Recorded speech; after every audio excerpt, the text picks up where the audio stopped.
नमो हरिमुताणं नमो शिवाणं नमो आयर्याणं नमो वज्रायाणं सर्वसां सिद्धादिमङ्गलं वरितामङ्गलं सिद्धामङ्गलं साहुमङ्गलं विधिपन्नतोदं मङ्गलं सिद्धादिविक्रमानन्तानुविक्रमा सिद्धायुक्रमा साहुविक्रमा तारे सड़कभोगामी रंते सड़कभोगामी सिद्धे सड़कभोगामी सावधानी देवी पंडितम धम्मं सड़कभोगामी पुण्यातनाथ भगवान की जय महावीर भगवान की जय परम पूज्य आचार्य गुरुदेव 108 सन्मति सागर जी गुरु महाराज की जय परम पूज्य परंपराचार्य श्री 108 सौभाग्य सागर जी गुरु महाराज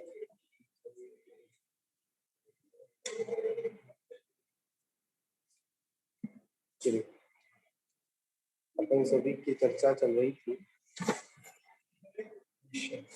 सम्यक तो मारणा की नहीं निष्ठा के ऊपर चली थी। तो आज हम लोग यहाँ चर्चा करेंगे भव्य मार्गड़ा। मार्गड़ा भव्य मार्गड़ा। तो उसमें कल हमने चर्चा की थी कि जो लिपन करती है उसे निष्ठा कहते हैं। मतलब कसाय से अनुरंजित परिणाम क्या कहते हैं निष्ठा। और उसी दिशा के अंतर्गत हम लोग चल रहे थे कृष्ण नील कापोर पद और सुख इन निशा के बारे में हम सभी को चर्चा की। अब आज इस 24 थाना के अंतर्गत आज हम लोग भव्य मार्गड़ा की चर्चा करेंगे। तो भव्य और अभव्य के माध्यम से जीव का परिचय कराना ये भव्य मार्गड़ा होती है। मतलब कैसे होती है भव्य मतलब भव्य और अभव्य के माध्यम से जीव का परिचय कराना क्या कहलाता है भव्य मार्गड़ा कहलाती है। इसके दो भेद होते हैं एक होता है भव्य और दूसरा होता है अभव्य। क्या होता है एक भव्य और एक अभव्य। तो इसमें आता है जिसमें सम्यक दर्शन की योग्यता होती है। क्या होती है जिसमें सम्यक दर्शन की योग्यता होती है उसे क्या कहते हैं मतलब इसमें सम्यक दर्शन सम्यक ज्ञान और सम्यक चारित्र भाव प्रकट होने की योग्यता होती है उसे क्या कहते हैं उसको अपन भव्य कहते हैं। और जिसके अंदर इसके विपरीत सम्यक दर्शन सम्यक ज्ञान और सम्यक चारित्र की प्राप्ति की योग्यता नहीं होती है उसे अभव्य कहते हैं। क्या कहते हैं जिसमें सम्यक दर्शन सम्यक ज्ञान और सम्यक चारित्र प्राप्त करने की योग्यता है उसे क्या कहते हैं उसको अभव्य कहते हैं। और जिसमें सम्यक दर्शन सम्यक ज्ञान सम्यक चारित्र प्राप्त करने की योग्यता नहीं है उसे क्या कहते हैं उसको अभव्य कहते हैं। यहाँ पर समझ लिया हम लोगों ने। अब गति अगर गतियों में लगाएंगे इसमें लगाएंगे गतियों में लगाएंगे तो नरक गति में भव्य मारणा के अंतर्गत कितनी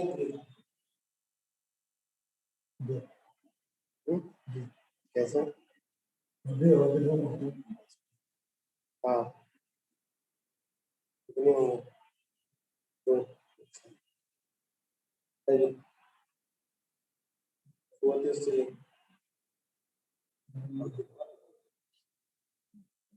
क्योंकि नरक गति में जीव प्रवृत्ति है और अप्रवृत्ति। ठीक है अब इसमें मोटा मोटा सूत्र समझते हैं कि अभव्य का कौन सा गुण स्थान है।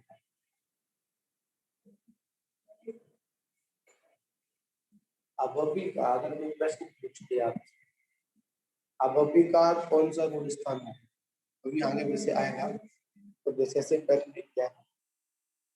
अभव्य का गुण स्थान कौन सा है?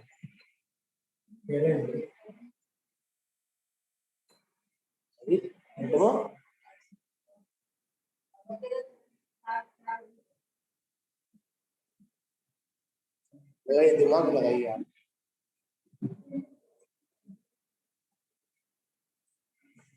हाँ,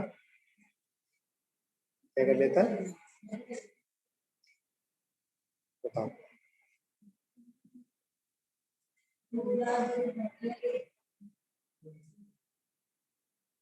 ये गुण स्थान है। तो यहाँ पर ये कह रहे हैं कि सम्यक दर्शन, सम्यक ज्ञान और सम्यक चारित्र्य प्राप्ति का भाव ही नहीं होता, प्रकट ही नहीं होता है।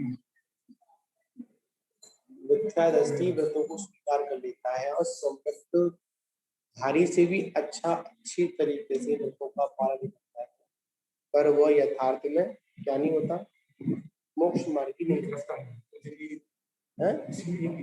इसलिए कौन सा होता है? पहला गुण स्थानीय क्या होता है? पहला गुण स्थानीय। इनके ये बात बड़े सोचने और समझने वाली कैसे है, सोचने और समझने वाली है। अभव्य के कौन सा गुण स्थान होगा? अभव्य के गुण स्थान पहला, ठीक। गति बताओ, अभव्य की कंडीशन ये है कि उसको कभी मुक्ति की प्राप्ति होगी ही नहीं। अभव्य कंडीशन क्या है?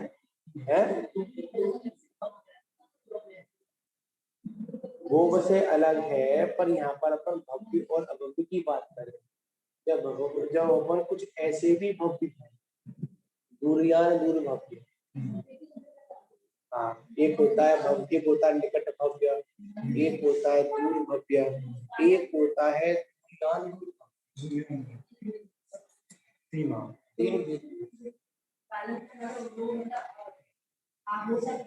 देखिए, निकट भव्य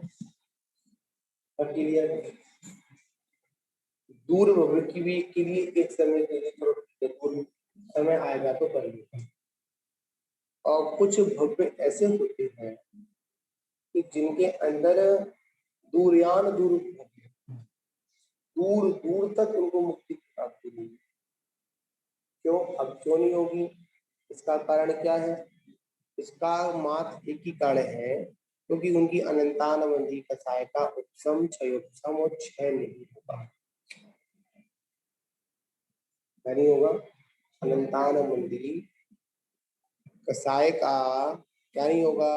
उपशम और क्षयोपशम और क्षय नहीं होगा। इसके कारण क्या? सम्यक दर्शन की प्राप्ति नहीं। चारित्र मोहिनी की बात तो बाद में करेंगे, पहले दर्शन मोहिनी की बात को कर ले। पहले अपन दर्शन मोहिनी की बात को कर ले, आगे की बात को अपन बाद में करेंगे, कोई दिक्कत नहीं। तो बात यहाँ समझनी है, सभी को समझनी है कि भव्य और अभव्य कि जब भी परिभाषा बताई जाएगी, जब लोग समझेंगे तो उसमें स्पष्ट यही आता है कि भव्य और अभव्य की कंडीशन को समझेंगे तो एक ही बात यहाँ आती है। भव्य कौन? जिसमें सम्यक दर्शन, सम्यक ज्ञान, सम्यक चारित्र की क्या करने की योग्यता है, प्राप्त कर सकता है। अब उसमें भी आता है कि अभव्य कितनी, इस तीनों रूपों में अभव्यों की गिनती कितनी बताई? उंगलियों पर गिनने वाली। जिन्हें के सारे जीव अभव्य, ऐसा नहीं है सारे जीव अभव्य नहीं, भव्य की राशि ज्यादा, भव्य की राशि ज्यादा, अभव्य की राशि कम। ठीक, अब बता दिया भव्य भी है, क्या हर भव्य को सम्य दर्शन होगा? नहीं, वो भी उंगलियों पर गिरने वाले बता दिए।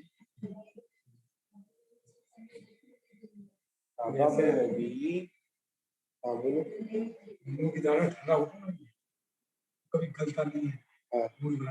हाँ तो पूरी दाल में एक गोली में कितने निकलेंगे? एक या दो निकलेंगे।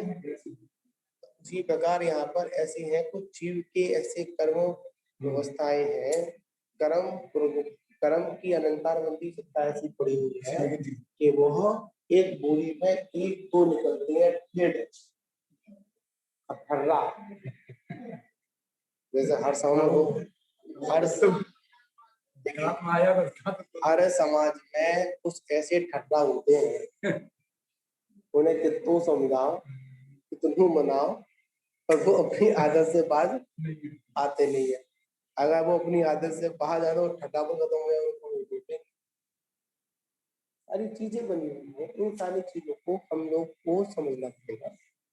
अब समझना क्यों है?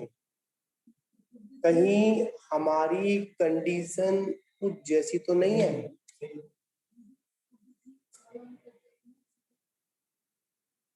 और अब एक बात सुनो, अनादिकाल से अभी तक हम लोग सुनो, अनादिकाल से अभी तक हम लोग ऐसी अवस्था में चल रहे हैं। पता है कितने भव लिए?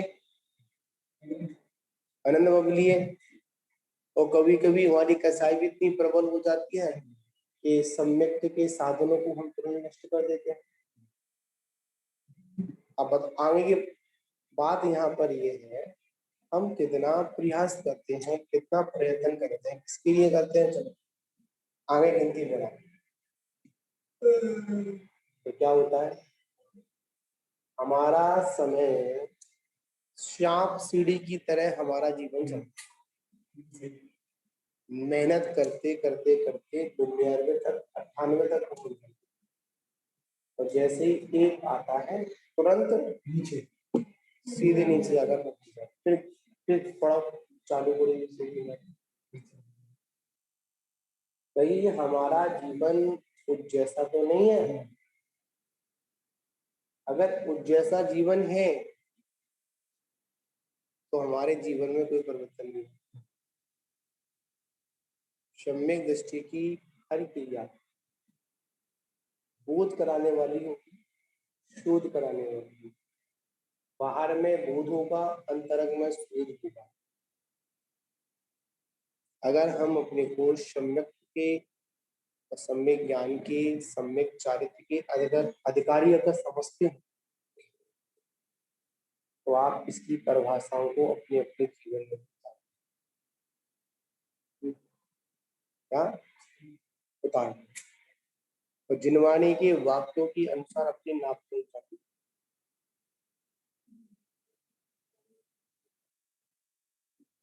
की बात जानते हैं। मैं बताऊंगा तो दूसरा बताएगा तो बुरा लगेगा। स्वयं अपना थर्मामीटर लगाओ। और आचार्य कहते भी हैं कि स्वयं का थर्मामीटर सम्यक दर्शन का या स्वयं का यज्ञ भी लगा। मैं तो लगाऊ नहीं, तो मेरे अधिकार क्षेत्र में नहीं है तो मैं क्यों लगाऊं थर्मामीटर? क्यों समय व्यर्थ करूं? मैं तो अपना लगा सकता हूँ, लगा रहा हूँ। हर जीव की अपनी स्वयं की निजी व्यवस्था है, वो किस अनुसार दूसरे की व्यवस्था से हम कोई भी हम कह के ऐसा कर लो वैसा, सब कहने वाली बात है, कहने में अच्छी लगती है। ये यथार्थ में सारी बातें कैसी हैं? सारी बातें ऐसे ही चलती हैं। ठीक है, तो इसमें अपन आगे चलते हैं। अपन आगे क्लास चलती है तो कह रहे हैं, समझ गए? मतलब चारों गतियों में भव्य और अभव्य, ठीक, चारों गतियों में भव्य अभव्य होंगे। और जब अपन चलेंगे तो दूसरे गुण स्थान से लेकर 14 गुण स्थान तक भव्य ही मार्गणा होगी। अब मार्गणा एक से लेके 14 तक भव्य अभव्य दोनों होंगे। और भव्य अगर अभव्य का वर्णन करेंगे तो मात्र प्रथम ही गुण स्थान, जो अभव्य है उसका प्रथम गुण स्थान ही रहे। कब तक? अनादि काल से लेकर अनंत काल तक। लगाओ, आप ये लगा लो हम सम्यक है या नहीं, ये लगा लो पहले। आगे आ रहा है? अच्छी बात है, भव्य हो तो अच्छी बात है, क्योंकि तो तुमने अपनी पहचान तो करी, अब लगा लो। नहीं तो मोटी मोटी बात कह दी, अभी शास्त्र सभा में से कह दी भव्य है। अब देखो, सात तत्वों तथा सच्चे देव शास्त्र गुरु का यथार्थ सिद्धांत प्रकट होने पर, मतलब सात तत्वों तथा सच्चे देव शास्त्र और गुरु का यथार्थ सिद्धांत प्रकट होने पर होने वाली आत्मा की उस विशुद्धि परिणति को संलग्न कहते हैं। अब यहाँ पर संलग्न मारना पड़ा। अब समझिए, सात तत्व या देव शास्त्र गुरु का यथार्थ सिद्धांत प्रकट होने पर होने वाली आत्म विशुद्धि को, उसको संवेदनशील। अब बताओ, हमारी आत्म विशुद्धि है या नहीं? लगा लो है? कितनी करो है? शुरुआती नहीं है,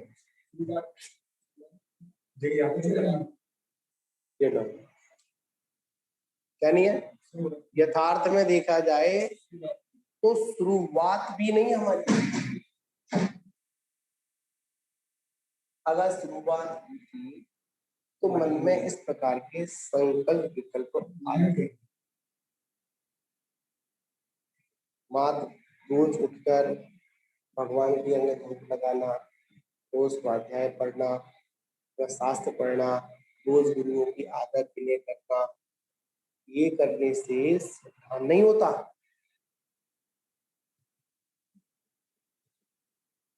शुद्धि आई क्या? हम उस अवस्था की बात भी हटा दें। व्यवहारिक जीवन में हमारे गुरुओं के प्रति हमारा कितना श्रद्धान है, खुद लगा। शास्त्र के प्रति चलो ये सारी चीज छोड़ो, ये तो एक भारी आडंबर है।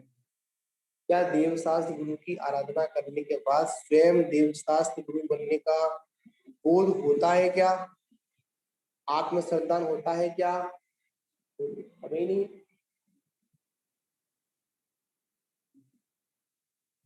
बड़ा एक कड़वा सत्य है, इस चीज को सभी को स्वीकार करना पड़ेगा, चाहे हम हैं चाहे कोई भी है। आगम की बात है कि अगर जिनवाणी के वचनों को सुनकर जिनवाणी में जो कहा है उस तरह की विशुद्धि अगर हमारे अंदर नहीं आ रही है तो आचार्य कहते हैं हमारा सिर ढोंग है। उच्च पद पर बैठकर भी अगर हम अपने अधिकारों का प्रयोग ना करें तो संयोग से व्यवहारिक जीवन से कुछ पद तो मिल जाएगा, पर जो आगे का जो सुपर प्रमोशन होना है वो नहीं। आत्मा की बात करना, आत्मा की चर्चा करना तो बहुत सुंदर है, लेकिन आत्मा की आत्मा से बात करना तो बहुत करो नहीं हो सकती है। क्यों नहीं हो सकती? कठिन कुछ नहीं है। देखो, सुनो सुनो सुनो, एक बात सुनो, आपने एकदम बात कही थी, मुझे उसमें आपने कुछ नहीं कहा था, तो ठीक आपकी भावना है, क्योंकि भावना ऐसी होती है हमारे। अन्यथा में लेना तो कुछ दिक्कत नहीं है कि हमारे पास एक ज्ञान का भी मतलब एक सूत्र ज्ञान मतलब 11 अंग 14 पूर्व का जो कार्य, हम अगर द्वादश अंग की चर्चा करें तो जिनवाणी के एक अंग का भी हमको भी ज्ञान मिले। ठीक है, दीक्षा लेते ही वो तीर्थंकर परमात्मा मौन हो जाते हैं। कब तक? जब तक केवल ज्ञान प्राप्त मौन हो जाते। अब बताओ, तो उनके अंदर वो तीन ज्ञान, सुनो, तीन ज्ञान की धारी और चौथा दीक्षा लेती है और 64 वृत्तियों 63 वृत्तियों की हो रही है, और फिर उनका जो ज्ञान इतना होता है और फिर वो भी कह रहे अरे मैं कैसे बोलूं, मैं रहना पर बोले भी ना बात थोड़ी। ये सारी चीजें तो वो एकत्र सागरती क्या होती है, हमको प्रेरणा देती है, दे देती है, बड़ी प्रेरणा देती है। और जब तक ऐसी हमारी जीवन की शैली नहीं होगी जब तक आप जीवन का आनंद ही नहीं ले पाए। वैसे अधिकांश व्यक्ति क्या करता है, एक दूसरे के ऊपर चढ़कर अपन दूसरे के सर पर बैठकर मंजिल प्राप्त करना चाहते हैं, उनको कभी भी मंजिल प्राप्त नहीं, चाहे वो व्यवहारिक जीवन की हो और चाहे परमार्थ।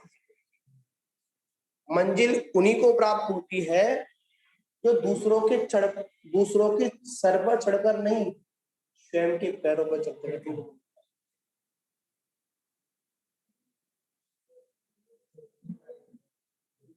पकड़ सकते हो, प्राप्त नहीं कर सकते। अब चढ़ जाओ, अब चलो मानते हैं तुम चढ़ जाओ हमारे सर पर, चढ़ जाओ, बैठ जाओ, तुम मेला घुमा के ले आएंगे हम।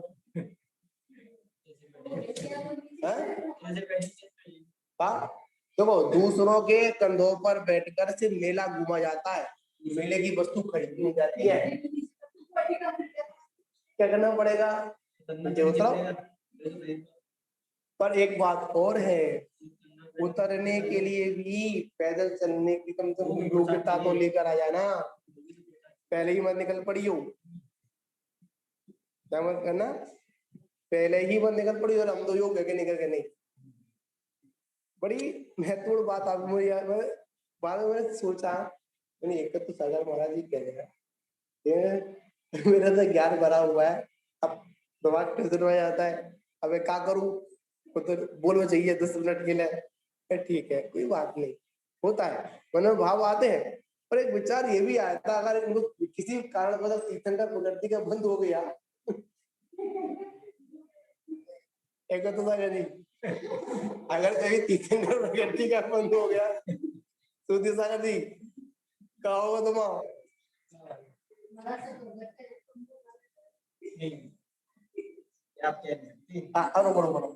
ठीक है। हमारा नियम है सुबह 7 से 5 बजे लेके 7 बजे तक मौन रहते हैं, वो बाद में 1 घंटे का मौन का नियम हमारा है, बिना कारण मैं मानता हूँ,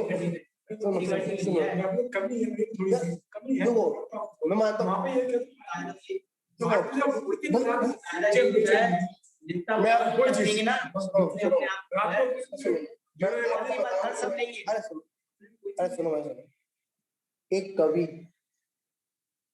एक जिसने लेखन पाठन किया हो या जो नई नई चीजों का जो निर्माण करता है ना, उसको आदत है, उसके पेट में ऐसी उमड़ती है, और खासकर कवियों के में, कवि भजन कविता जो नई चीज जो लेखक होते हैं, जब तक वो 4 लोगों को नहीं सुना दे, जब तक वो 10 तो हुए नहीं।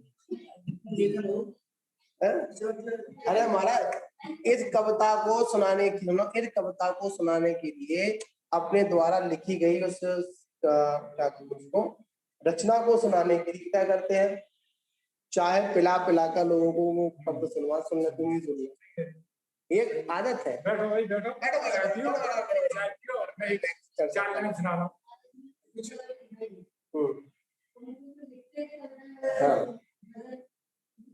इसलिए जब तक वो 4 लोगों को सुना नहीं दे, तब तक वो बात सेटिंग बनेगी नहीं, ठीक है।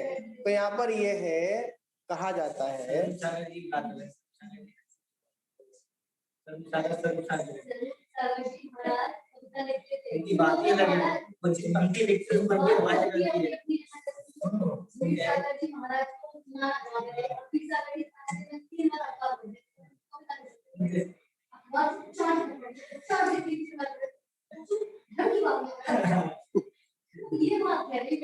देखिए हर जीव की अपनी अपनी प्रवृत्ति होती है, अपना तो हर जीव की अपनी अपनी रुचि है, प्रवृत्ति है, इस प्रवृत्ति के बारे में हमको कमेंट नहीं कर सकते हैं, पर ये है, पर हम सभी लोगों को इस मार्ग में आने के बाद अपने स्वभाव का परिवर्तन करेंगे, नहीं करेंगे महाराज जी, स्वभाव का परिवर्तन नहीं करेंगे। हम भी थे, हम भी बताओ, एक बताओ अपने जीवन की बताओ मैं आपको, जब हम संघ में थे, उसमें मुनि वो थे, सुबह सागर भी थे, और उस संघ में साधु लोग थे, कोल्हापुर की बात है, सुनो कोल्हापुर में आचार्य के साथ मस्त था। तो भाई क्या हुआ, अच्छा से तो पाठ दिया, हम भी आपको पाठ देते हैं, आपको गाथा याद कर लिया, आपको पाठ कर लिया, तो क्या होता है, अब उसने शिष्य ने याद तो कर लिया, अब गुरु से पहुंचने से पहले तुम याद कर लो, तुम याद कर लो, तुम याद कर लो, अब पूछेगा वो नहीं करो तो ये उसकी एक ट्रिक है। अब क्या, अपने काम करो, मैंने तो याद कर लो, अब तुम सुन लो, अब सुनाएगा उसको, क्या करेगा, वो सुनाएगा।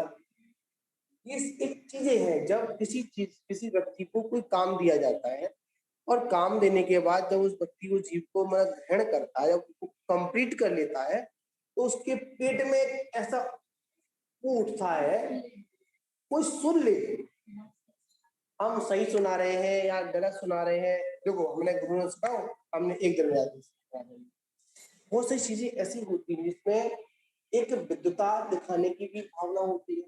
मैंने याद कर दिया, मेरी प्रथा है, किसी की होती है, देखो भाई मेरा सुन लो, हो सकता है कोई गलत मुझे बता दो, और ये पक्की बात है, आप चाहे कितना भी घर से कंप्लीट करके जाएं, होमवर्क कितना भी कंप्लीट करें, जैसे ही गुरु के पास पहुंचोगे तो सिटी गुड्डी तो होनी है, वो ऐसी गुम होगी कि कुछ पूछो मत, आपकी व्यवस्थाएं कैसी कर देगा, वो अव्यवस्थित कर देगा। अपना सुनाने का बताने के लिए कुछ आएंगे, हमारे पास आएंगे, बताइए। मैंने आचार्य से कहा सबसे पहले जो मुझे परंपरा पढ़ रहा था, मैं परंपरा पढ़ रहा था, तो एक सज्जन आए, महाराज जी आप इतने बड़े साथ पढ़ लेते हो, हम कैसे पढ़े? अब दिमाग 3-4 दिन तो घूमता रहा, घूमने के बाद मैंने जाना मोक्ष जाने का रास्ता, मोक्ष जाने का रास्ता, तो अपने महाराज ने भी आचार्य मुझे दे दीजिए, मैं पॉइंट लिख के ले गया, तो मुझे क्या किताब मछुआना है, किताब तो आपकी आज्ञा को तो छिपे ही नहीं, मैं तो आप छिपने दूंगा, तब मैंने ठीक है जा देखो लिख ली। फिर मैंने माता जी को कहा, सरस्वती माता जी पढ़ाती थी, मैंने माता एक दिन सुन तो लो मैंने क्या लिखा गलत सही है क्या, तो एक तो मैंने धर्म आने था उनको सुनाई, बहुत अच्छी है, तो फिर जो है वो मुझे रास्ता बस बोले अब बात सुनी नहीं, फिर जो वो अब मैं धर्म यात्रा में सुनाना चाहता था, वहाँ पे जो भीड़ रही थी, जो पहली बार ही भीड़ आई थी, पहली बार आई थी, पहली बार ही मने हो गई, उसी बार पहली बार आई और पहली बार मने हो गई, सच कह रहा हूँ, कोई जो बात सच है सब आगे आता है, झूठ आदमी है, कोई छिपाता नहीं, लोग चार घर में उनके वो कर लो करना ज्यादा गुरु पूर्णिमा के दिन से मैंने फोन नहीं किया, किसी का मैं ज्यादा मांग कर सकता था, लेकिन जब तक आचार्य के अज्ञान ले लूंगा, मैं प्रश्न कहा था मैंने, यानी मुझे कुछ बातें करनी है, तो जो मैंने जो है तो अब आचार्य कह दिया अच्छा अरे तो मैंने इतना रोया, चाचा लोग बैठे थे मेरे पास से आ गए, मैं उठ गया फौरन हमरे आ गया यहाँ पर सौरीपुर में, तो मेरा दिल इतना दुखा कि मैं क्या करूं क्या नहीं करूं, तो बड़ी जोर से क्रोध भावना आई, तो मैंने क्या करूं, अब मुझे फिर तो बस दिमाग में रोआ भर गया, सिर्फ महाराज जो सच कह रहा हूँ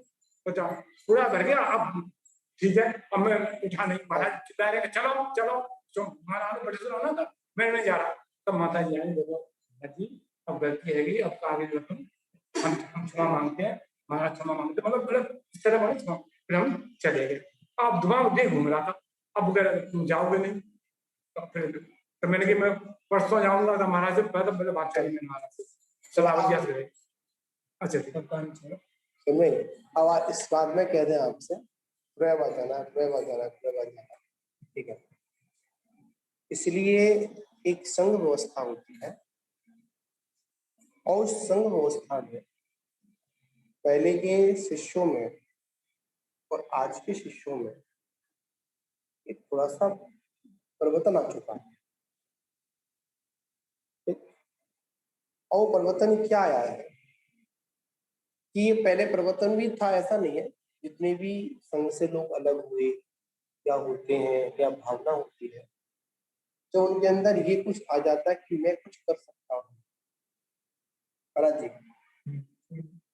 मैं कुछ कर सकता हूँ, मेरे को लोग पसंद करते हैं, मेरी आवाज पसंद करते हैं, मेरे को गाना आता है, मेरे को कुछ करना आता है, और ये सब भड़काने वाले हमारे श्रावक गढ़ी होते हैं।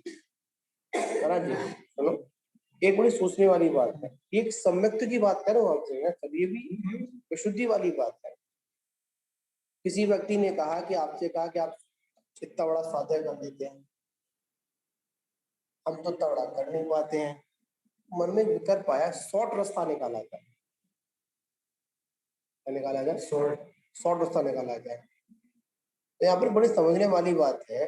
तो कुंद आचार्य स्वामी इतनी सरल भाषा में मोक्ष मार्ग बता गए, और हमसे भी ज्येष्ठ आचार्य इतनी सरल भाषा में मोक्ष मार्ग बता गए, और तुम कहोगे तुम तो ये चाहते हैं श्रावक, ये लोग ये चाहते हैं कि जिस सुविधा में हूँ सुविधा में मोक्ष मिल जाए। कहां से मिल जाएगा? मोक्ष मार्ग सुविधा में नहीं है। इसमें नहीं है, नहीं, मोक्ष मार्ग में नहीं है, सुविधा में नहीं है, मोक्ष मार्ग साधना में। क्या साधना में? हम लोगों ने क्या ग्रंथ पढ़े? कोई ग्रंथ नहीं पढ़े। अभी देखा जाए कि हम चाहे अपने को कितना भी ज्ञानी समझे, कितना भी अपने को विद्वान समझे, तो यथार्थ में देखा हम भी कहीं ना कहीं अपूर्ण हैं। और ये अवस्था कब तक रहती है? ये अवस्था केवल ज्ञान तक रहती है।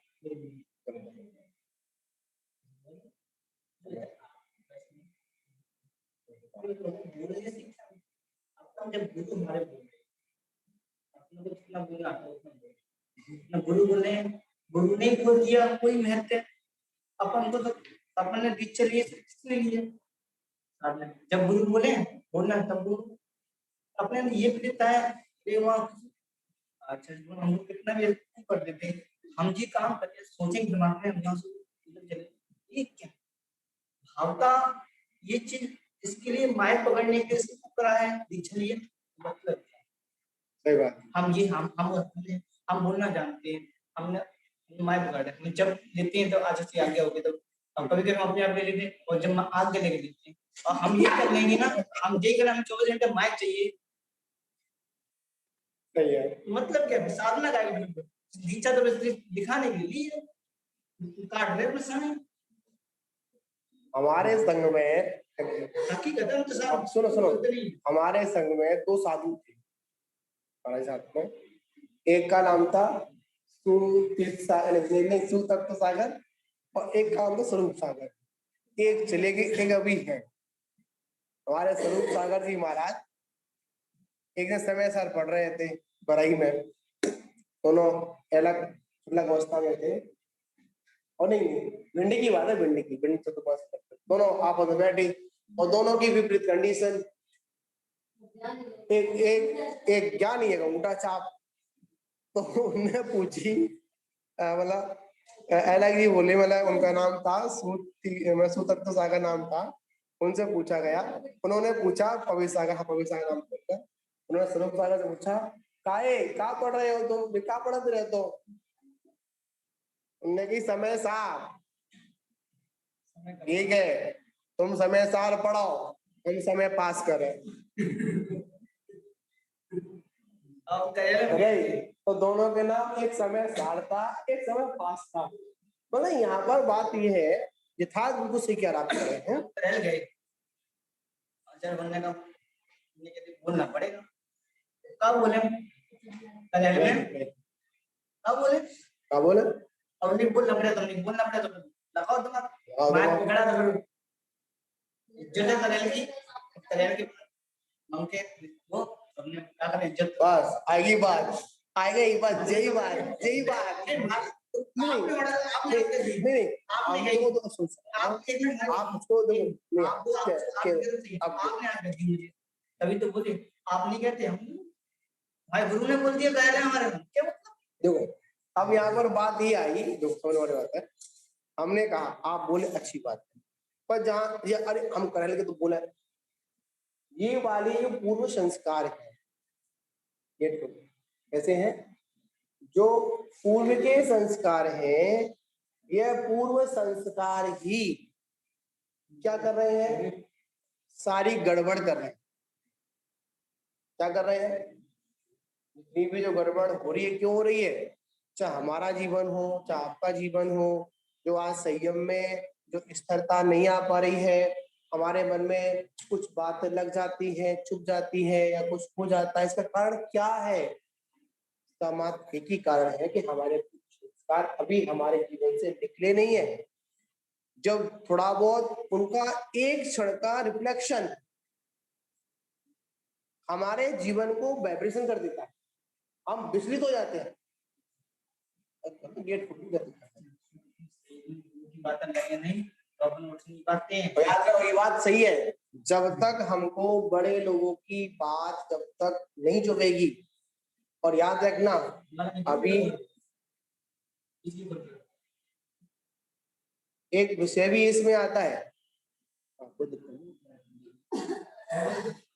ठीक है, तो एक विषय भी यहाँ पर आता है, और एक प्रवचन भी चला था, बहुत दिन आचार्य श्री में कहा था। आज हम बताएं आपको, आज 21 वर्ष दीक्षा लिए हो गए, चाहे हमने कितनी भी तरक्की कर ली हो, पर कभी भी गुरु के द्वारा कभी हमारे मुंह पर कभी प्रशंसा के शब्द नहीं आए। क्या नहीं आए? हमेशा यही कहा कि तुमने कुछ नहीं किया। क्यों?